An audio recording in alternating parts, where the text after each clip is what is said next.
Sometimes you hear something that you don't really want to hear, but you kind of needed to hear it. Well, that's what we're going to cover today, except it's all going to be about Facebook ads. We're going to talk about 10 unfortunate truths about Facebook advertising that you need to know to either improve your results or understand maybe why you're not getting good results. So stick around. This is gonna be a fun video. I'm actually really excited to record it. And if you guys don't know who I am, my name is Sydney. I'm a Facebook ad expert at Vertex Marketing Agency, where we offer a full done-for-you service for Facebook advertising, as well as coaching and consulting. So if you're interested in that, click the link below and we can get in touch. Without further ado, let's talk about 10 unfortunate truths about Facebook advertising. The first unfortunate truth is that the better you're creative, the better your results will be. And that is just plain truth. And unfortunately, if you are not investing a lot of your time, I'd say almost 90% of your time in your business on the creatives for your Facebook ads, then you are definitely going to see a drop in results or a limitation in results that you can get. The truth is that all social media platforms, basically right now, like the big ones, they're all very creative based. TikTok,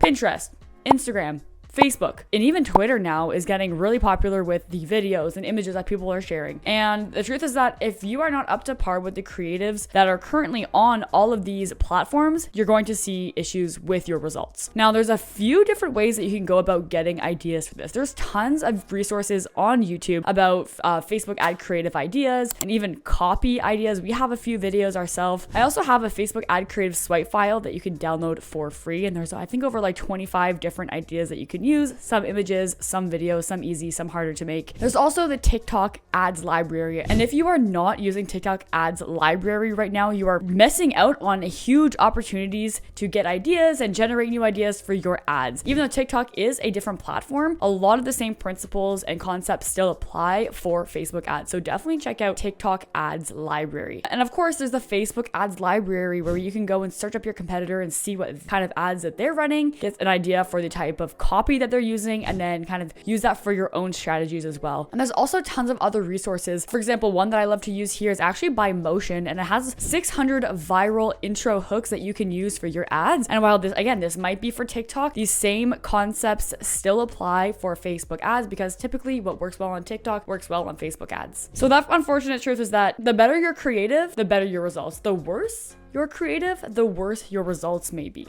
My second unfortunate truth is that typically the more you spend, the better your results are going to be. Now, this is dependent on two factors: that you do have good creatives and that you do have a good business structure. So don't just think if you're starting out and you don't have any customers, if you spend a lot, then you're going to get results. And I actually will have another point for that just further down in the video. But typically, the better your creatives and the more you spend, the better your results are going to be. And this is for two reasons. One, because Facebook can just reach more people every single day that you're running your ads. So you have more opportunities to learn and your algorithm to kind of optimize, but you can also find out what works and doesn't work even faster. And then you also can optimize to just get more sales or purchases or leads overall. Because if you're spending more and you keep a consistent cost per result, then you can just get more results for the amount that you're spending. So that is the unfortunate truth, is that if you do spend more and if you are ready to scale, then probably your results are going to be better. Number 3 for my unfortunate truth about Facebook ads is that honestly, if you're spending less than between 5 to 10K per month on your Facebook ads, then I think you should be running your ads yourself and not be hiring someone. Now, this is dependent on the fact that if you do hire someone and they're doing lots of different tasks within your business, maybe they're internal or maybe they're like social media marketer doing a bunch of different things, then in that case, I think it's okay to hire someone to do it for you. But if you're looking to hire a Facebook ad agency, a TikTok ad agency, Instagram ad agency, whatever, if you're spending less than 5 to 10K per month, I think you should learn how to do it yourself. And this is for a few reasons. Now, whenever I hop on strategy sessions with clients who are looking to get on our full done for you, I'll make sure that they are spending this minimum amount. They are looking for that because one, I want you to be able to prove to yourself that you can get results with Facebook ads at scale. 2 is that you will understand the leg power and the effort that goes into running successful ads. So when you are going to hire someone else, you know how much work goes into it. So you get an understanding of everything that needs to be done, and you'll almost be more appreciative of the work that needs to be done, and you'll understand more. 3 is that you'll also know what to look for in a good agency. You'll know the ins and outs of your business. You'll know what works works, you'll know what doesn't. You'll know if there's any issues happening without being totally blindsided. Way too often, clients come to us saying that they had really bad experiences with past agencies, and a lot of the time it's because they're so uneducated about everything that goes on within Facebook ads or just their whole marketing team in general, that they just really didn't know that there was anything bad that was happening, or that their CPAs were like through the roof and they were not getting good results at all. And agencies can do a really good job at kind of lying or pretending they have really good results, like, oh, this is how many clicks we got, this is how many people we reached. But a good business owner will know the ins and outs of it and understand that the questions you should be asking are, yeah, but what's my CPA? What's my click-through rate? What is my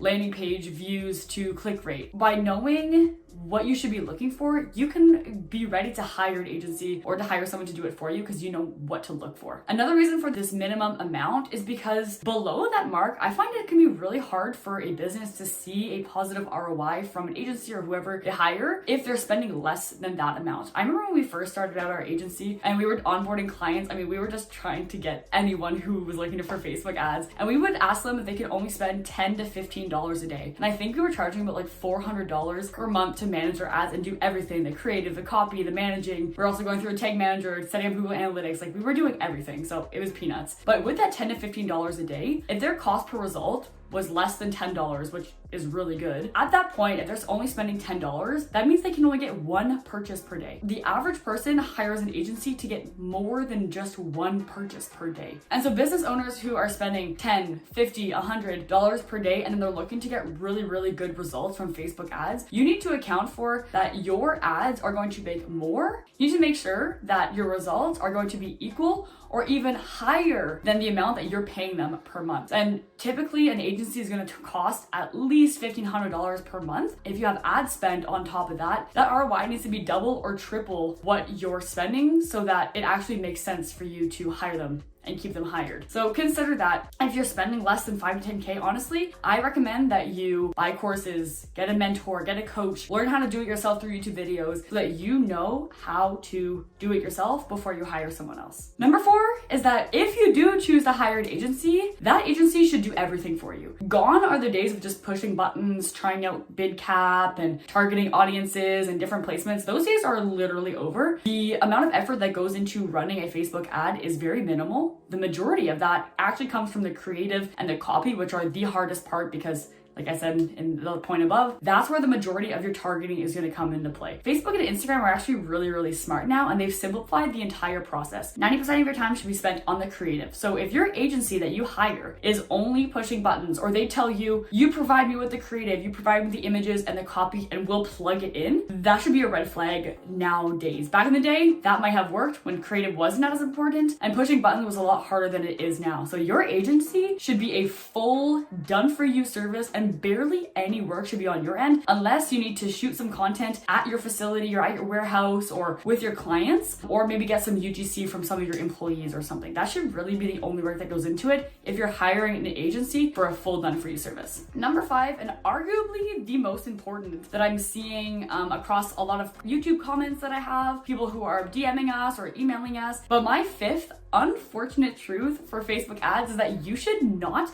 be using Facebook ads to get your first customers. My exception to this is if you have a lot of experience with Facebook ads, you've started and scaled multiple businesses and you know exactly how it works. For your first couple of customers, you should be going to trade shows, looking at things sort of like Kickstarter or getting funding, going to networking events, doing giveaways, getting yourself on as many business directories as possible, making sure you have a good profile on Google My Business so that customers can come into your business and become clients that way versus using a paid media source to get your first couple of customers. And the reason I'm so keen about those other options aside from Facebook ads to start off is because 1, typically they're free. 2 is that you'll get a really good idea of what people like and don't like. You're probably going to have a face-to-face interaction. You can also give away your products and get people to really give you reviews on it. But if you're going directly to Facebook ads for your first couple of customers, you're going to be paying a lot to really test out and see if your business idea is good. There's a lot of testing that's going on. We already know that creatives are really, really important important. And if you're just starting out your business and you're going straight to Facebook ads, you probably don't have very good creatives unless you're working with like an expensive UGC company or like creators, but you're going to struggle in the beginning if you're going to Facebook for your first customers. Find organic ways of getting customers to start off with and then move to Facebook ads once you have a foundation and a constant source of revenue so that you aren't using every single penny that you have on your Facebook ads. So that's number 5, is don't go to Facebook ads for your first few customers. With number 5 in mind, my 6th unfortunate truth about Facebook ads is that you should not be putting all of your eggs in one basket. Far too often I see companies who have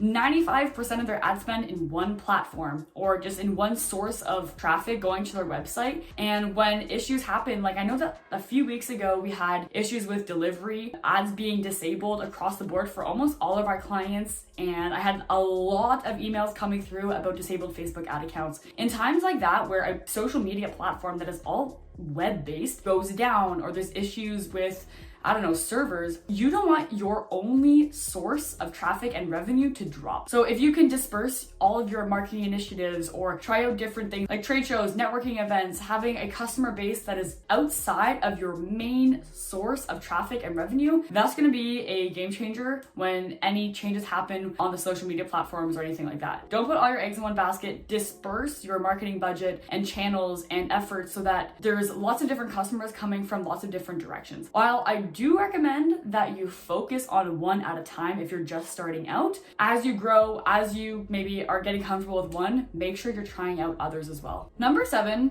is that it is actually really important that you read Facebook's advertising policies. I know it might seem like a really unimportant, daunting task that is just annoying and there's lots of pages. Honestly, it is so important to follow their policies because once your ad account gets restricted, disabled, whatever, it can be really hard to get it back. And it's a really long process. And if you're using Facebook as a very important source of traffic and revenue for your business, it's important that you read those policies. Even if you're not even running ads yet and you're thinking about it, take a look at Facebook's advertising policies. I'll link them in the description below. I review them every couple of months just to make sure, everything is up to date. They often change the layouts of what they look like so it's easier to read, which is actually kind of helpful. But reading Facebook's advertising policies is so important and it can prevent you from getting your ad account restricted, disabled, and everything. Of course, there's issues sometimes with the AI and there's bugs where they say it's, for a special ad category when really it's absolutely not. But with that, at least you can understand either is that a bug in the AI or is it really my actual ad that's the issue? They have a lot of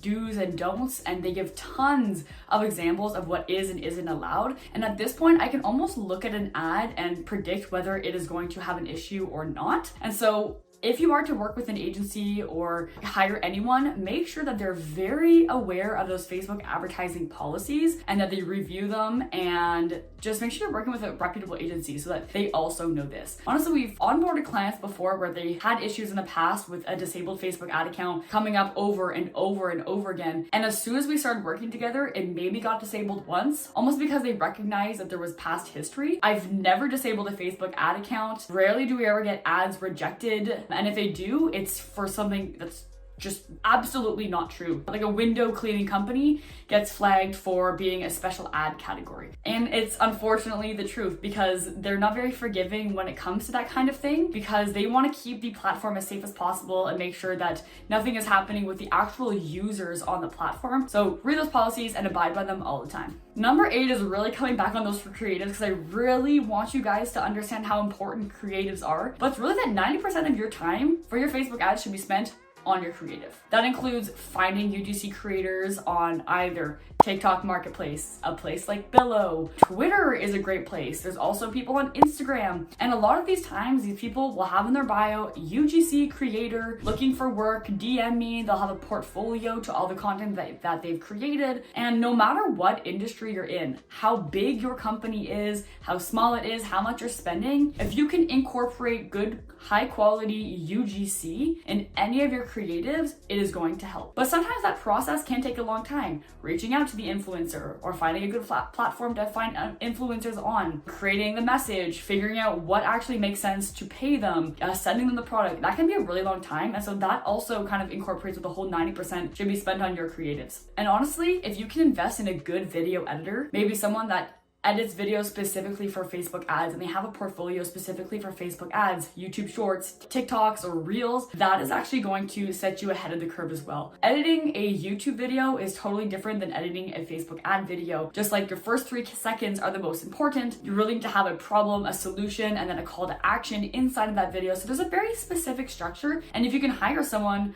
or for yourself learn that structure and focus 90% of your time on your creatives, you're going to see better results, because my number one is that if you have better creative, you're gonna get better results. So trust me. My 9th unfortunate truth about Facebook ads is that everything that happens after someone clicks your ad is way more important than you think. And there's a few kind of use cases for this that I'm gonna cover just right now. This goes for e-commerce, but even more importantly for lead-based companies. For e-commerce, someone sees your ad, it intrigues them, they click the ad, they go to your either product page where there's a little bit of information and some more photos, or a landing page. Now that landing page can be really, really important. If your product is a kind of a hard sell or it's hard to explain, often a landing page with lots of information, images, who this is for, what it does, testimonials, reviews, is going to help with the sale, and that whole process is really important. But then there's also shipping time. I mean, we're in an era where Amazon is taking over the world, and if your product takes more than 2 to 3 days to ship, the question then becomes, why don't I just order it from Amazon? So that's something to consider. And if it does take longer,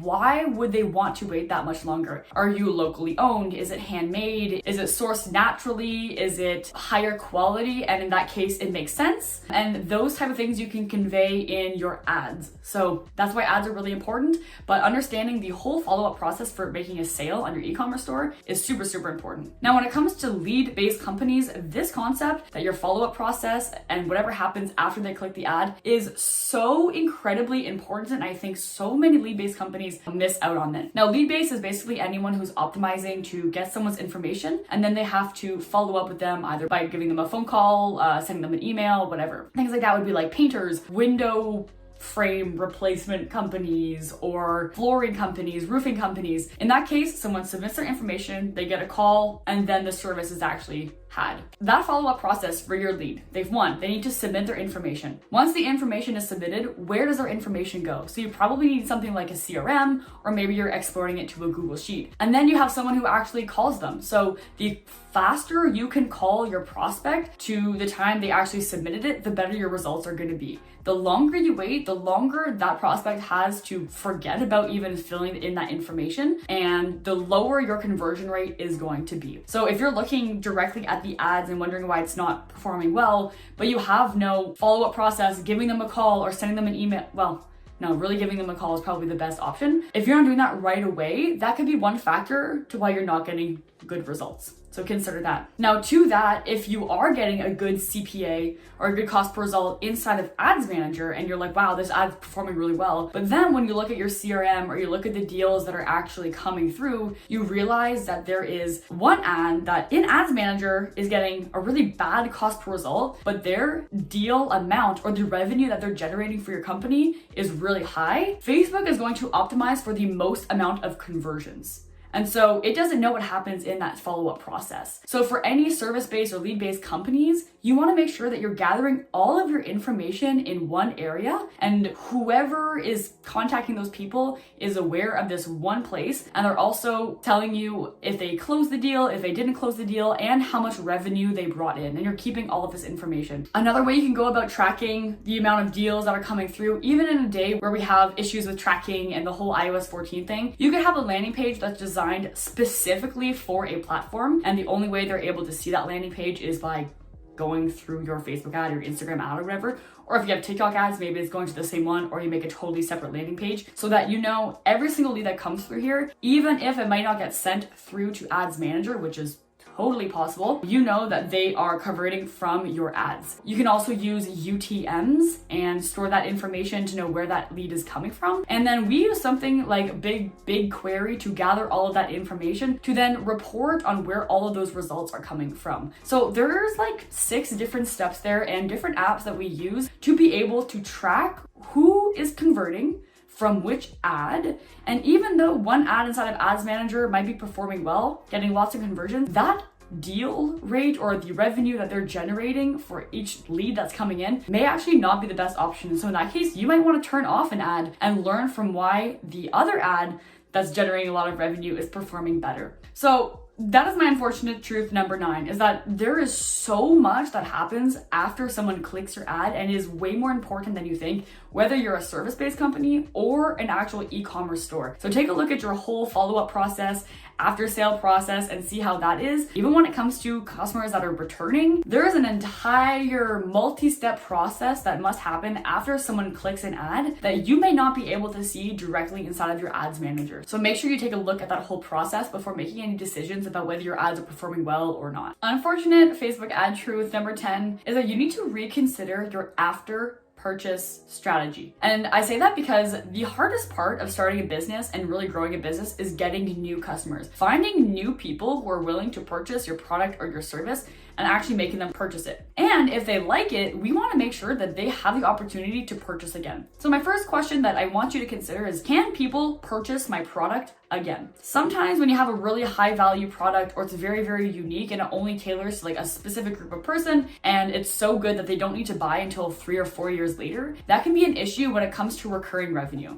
So if that's your case, if your product is super unique, people don't buy it month after month, like they maybe do makeup or a supplement, then you need to consider other products that you can sell to those people who have already purchased before. So that's one thing to consider. Second is your customer service. It is so important to have a good after purchase strategy and make sure your customer service is up to par and really solving problems for any of your current customers. So places that people are going to often show if you don't have a good after purchase kind of service is going to be your Facebook ad or Facebook post comments or your Instagram comments, because people are relentless when it comes to letting them know they had a bad experience. And that can absolutely hurt the results that you're seeing with your Facebook ads, okay? So always make sure you're answering your Facebook ad or Instagram ad comments, your DMs. And I actually have another video on how you can go see those Facebook ad and Instagram ad comments. It's really, really easy, but make sure you're answering all of them. Their questions, their concerns, and any like negative things. You can either delete that comment if it's just not true or get in contact with them right away. And then finally, how can they repurchase? So do they need to go directly to your site and go through that entire process again? Is it hard to find your website or landing page? And once they do get to your website, what kind of process do they have to go through? So are you saving their credit card information so they can easily make another purchase? And when they do want to make that purchase again, how easy is that process? Do you have a members area? Do you have points that they can accumulate for things that they buy really often? Or maybe do you have a subscription? If this is something that a customer can buy every 30, 60, 90 days, whatever, it might be a great option to offer a discount on every purchase that they make and become kind of a loyal customer when they hop on a subscription. And that can almost guarantee a few months down the line that they're still going to be a customer, because they may like your product at one point and just don't feel like going through the effort of purchasing again. But on a subscription, it automatically renews. And the only reason they're going to stop is either because they didn't use the product enough and it's just piling up. I know that's happened to me before. Or they just had fun with it for 1 to 2 months and now they want to stop. But at least you gave them the option to be on a subscription and go through a hassle-free option of getting that package delivered to them the second time. Just going to a website and making that second purchase can be a huge barrier for a lot of people. I know it is for me sometimes. Even though I really, really want something, it just takes me months to actually make that decision when like the opportunity is perfect. So let's eliminate that issue. If you do have a subscription-based model, that can be a great idea. And if you don't, consider it if that would work for your business. You could also do like bundles where they get like a mystery pack every month. I feel like that would be really cool for like maybe a t-shirt brand or like maybe a new pair of shoes every couple of months at a discounted price. I don't know. That'd be really cool. But those are really my top 10 unfortunate truths about Facebook ads that you definitely should be considering if you are currently running ads or you're looking to. So maybe these are some things that you didn't really want to hear, but you needed to hear. And I hope this video really helped you out. They weren't in really any chronological order. I kind of just tried to make it make sense with just like the order that I was going in. All of these are actually so important. And it's probably going to be one of the things I'm going to touch on with any new client we onboard with our coaching or a full done for you. They're just unfortunate truths. Like everyone needs to hear it even though they don't want to hear it. So in the future, if you need to revisit this video, don't be afraid to. If you have any questions, comments, concerns, drop them in the comment section below. And if you like this video, give it a thumbs up. Subscribe if you'd like to. We come out with new videos about Facebook ads every single week. And I will catch you in the next video.